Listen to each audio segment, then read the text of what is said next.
My girlfriend dropped an ultimatum on me. Proposed to her at her family's Christmas party, or we were finished. Later I discovered it was nothing but a calculated setup to publicly crush me when she planned to reject me on the spot. I said yes anyway. At the gathering, I sank to one knee, produced a ring box, and asked her sister to become my real estate agent because I was leaving the house and needed somewhere new to live. The ultimatum arrived on a random Tuesday evening. It hit like a sledgehammer through plate glass, destroying the peaceful silence we'd been sharing.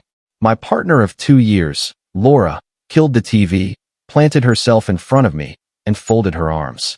The look on her face was brand new, steely, resolute, icy. "We have to talk," she announced. I straightened up, instantly worried. "All right, what's going on?" "This," she said, waving a hand between us. "It's going nowhere. My friends are all getting engaged or married. My parents won't stop asking questions. I'm 28, Alex. My clock isn't standing still." I had always been upfront with her about my own timeline. I wanted certainty before marriage.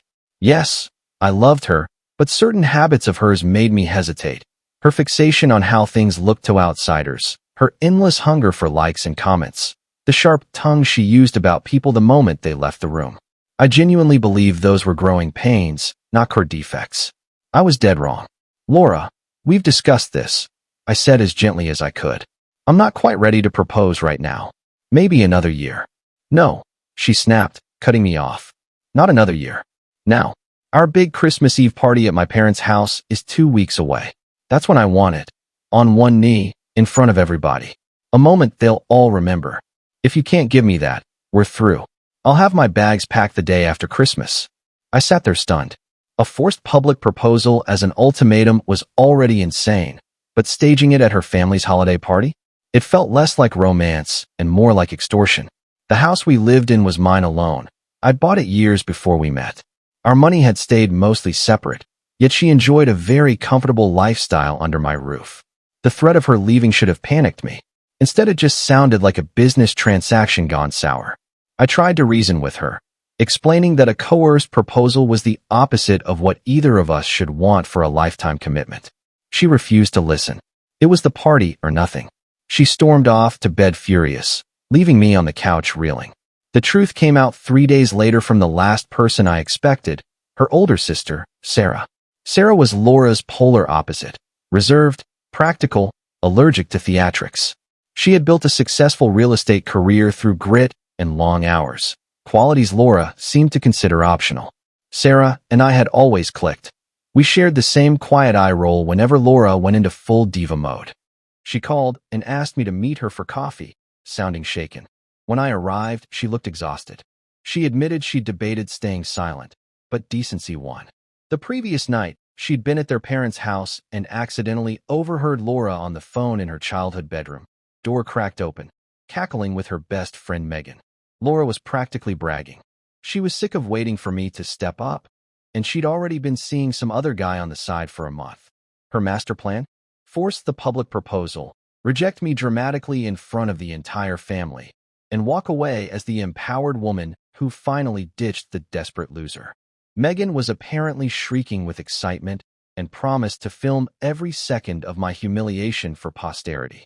Sarah stared into her coffee, face tight with discomfort. "She wants to destroy you, Alex, just so she has a juicy story." I couldn't let her do it. As the words sank in, something inside me hardened. The pain didn't disappear, it condensed, sharpened, turned into cold, unbreakable resolve. Suddenly, everything was perfectly clear. The ultimatum hadn't been desperation. It had been a booby trap. I thanked Sarah until my voice cracked. A strange serenity washed over me. Laura wanted a performance? Fine. I would deliver one for the ages. That same night, I went home, found Laura in the kitchen, and gave the performance of my lifetime. I took her hands, looked deep into her eyes, and told her she'd been right all along, that I'd been blind, that I couldn't picture my life without her. "I'll do it," I said, layering on the emotion. "I'll propose at the party. You deserve the fairy tale moment." Her eyes lit up with pure predatory victory, quickly masked as delighted surprise. She threw her arms around me, cooing, "I knew you'd come to your senses." It felt like hugging a viper. Game on. The next 2 weeks were bizarre. Laura strutted around the house radiating smugness, dropping blatant hints about carrot sizes and gushing to friends about the big surprise coming. I played the doting, slightly anxious groom-to-be perfectly.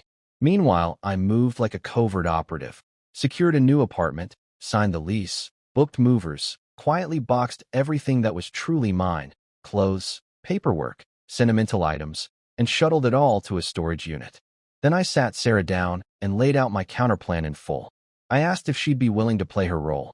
She listened, eyes widening at the sheer nerve of it. Then a wicked grin spread across her face. "Count me in," she said. "She's earned whatever's coming." Christmas Eve finally arrived. The party at her parents' house was everything Laura had scripted in her head: lavish decorations, holiday music, 50-plus relatives and friends buzzing around with cocktails and appetizers. Laura floated through the crowd in a sparkling red dress, like she was already the star of the show. Every time our eyes met, she'd tap her cheek and point to the floor, a silent, sneering command. Her shadow Megan trailed her everywhere, phone at the ready. Around 9, after dinner, Laura shot me the predetermined signal, a sharp nod. Curtain time. My pulse wasn't racing from nerves. It was the steady thrum of pure focus. I walked to the middle of the living room beneath the massive tree, tapped a glass until the room quieted, and began. "Good evening, everyone. Thank you for having me in your home tonight. This has been a year of real clarity for me. I've spent a lot of time thinking about my future, what I want, what I need, and how to protect my own happiness." Megan lifted her phone and hit record. Laura glided forward a step, arranging her face into practiced bridal radiance. I turned toward her, then let my gaze slide past her entirely and lock onto Sarah by the fireplace. "And to make that future happen," I continued, "I'm going to need some expert guidance." I reached into my jacket. The room collectively inhaled. Laura's smile was locked and loaded. I dropped to one knee exactly as ordered. I pulled out the little black velvet box. Laura let out a theatrical gasp. I opened it. Nestled inside was not a diamond, but a gleaming, freshly cut house key. I looked straight at Sarah. "Sarah," I said, my voice carrying through the dead silent room, "this is highly unconventional, but would you do me the honor of being my realtor? I'm putting my current house on the market and I need a new place to live, immediately. I'm moving out." 5 full seconds of pure vacuum silence. You could have heard a snowflake land. Laura's face cycled through confusion, realization, and finally incandescent rage. The mask exploded off, revealing the venom underneath. Megan's phone was still up, mouth hanging open like a broken gate. Sarah stepped forward smoothly, professional as ever, ignoring her sister completely. "Alex," she said warmly, "I would be honored to represent you. Let's get that house sold and find you something perfect." The dam broke. Gasps, whispers, nervous laughter rippling through the crowd. Laura made a strangled noise that was half sob, half war cry. "What the hell are you doing?" she hissed. I stood, slipped the key box back into my pocket, and answered calmly. "Exactly what I said, securing my future. A future that no longer includes you." I scanned the room. "Sorry for the theatrics, folks. Merry Christmas. I'll show myself out." I walked out the front door into the cold night, leaving behind a mushroom cloud of chaos and the sweetest silence I'd ever known. Update 2. The aftermath was every bit the hurricane I expected. My phone started exploding before I even reached the hotel I'd booked. Laura's name lit up the screen again and again.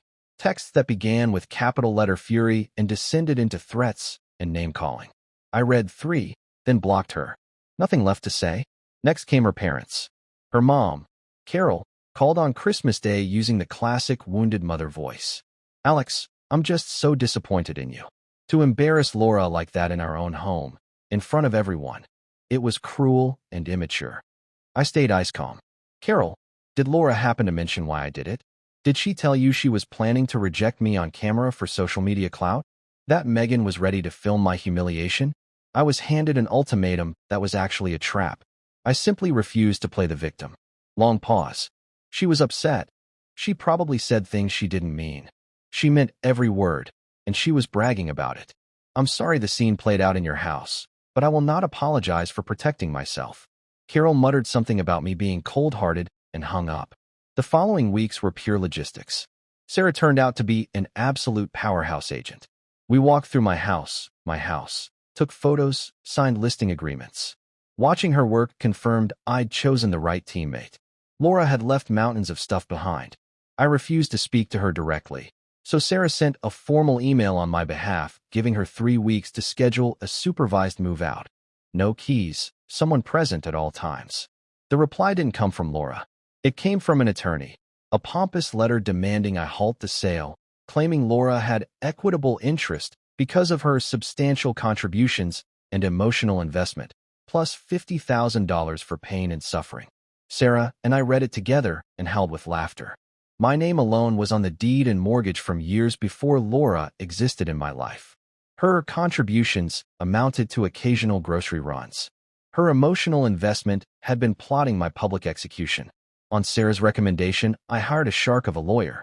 His response letter was a work of art, politely eviscerating every claim, attaching a spreadsheet of her actual financial input versus the free rent and lifestyle she'd enjoyed, and closing with notice that any belongings not removed by deadline would be deemed abandoned and disposal billed to her.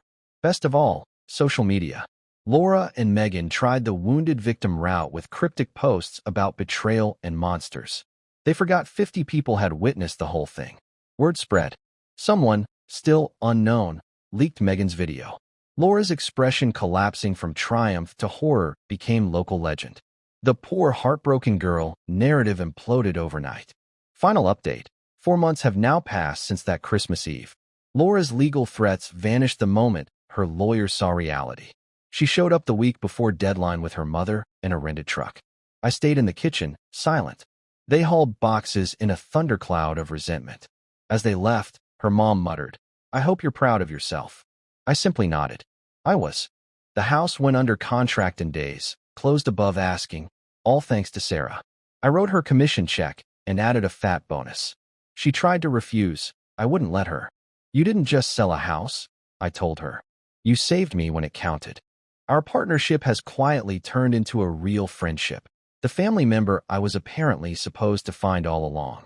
Laura, from what Sarah hears through their dad, is miserable, back in her childhood bedroom. The other guy ghosted her the moment drama replaced potential profit. Friends keep their distance, and she's still convinced the world owes her an apology. Me? I took the proceeds and bought an incredible downtown condo that is 100% mine. No more performative arguments. No more curated Instagram life. No more ultimatums. Just peace, space, and silence I finally control. Looking back, that ultimatum was the best thing Laura ever handed me. It ripped the mask off and forced my hand. My revenge was never about destroying her. It was about refusing to be her victim. That her own trap snapped shut on her instead? That's just poetic justice. I didn't dodge a bullet that night. I took the gun away, emptied it, and walked off into a much better life. And nobody can ever take that victory from me.